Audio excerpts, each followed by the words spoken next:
This is the Lone Creator YouTube. We hope this video helps. You begin by preparing Kuboom and your YouTube credentials. Start Kuboom so its API endpoint is reachable. Once running, open your Google Cloud Console and create an OAuth client ID and client secret for a web application. Make sure the redirect URI matches Kuboom's callback exactly.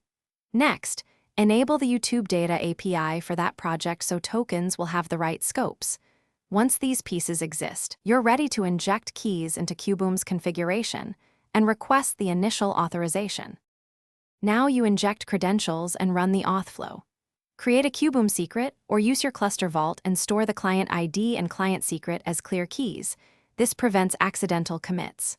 Once stored, trigger Kuboom's built-in authorization endpoint, which redirects you to Google. Log in and grant the requested YouTube scopes so Kuboom can access channels or upload.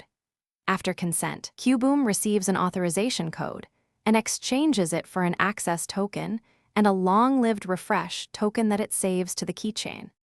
Finish by verifying the keychain and testing calls. Use Kuboom's diagnostics to confirm the refresh token and access token are stored.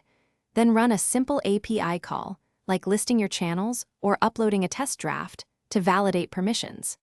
If calls fail, check logs for 401 or redirect errors, make sure the redirect URI and client secrets match exactly, and reauthorize if the refresh token was not saved. One key tip: mismatched redirect URIs are the most common root cause. Fix that first.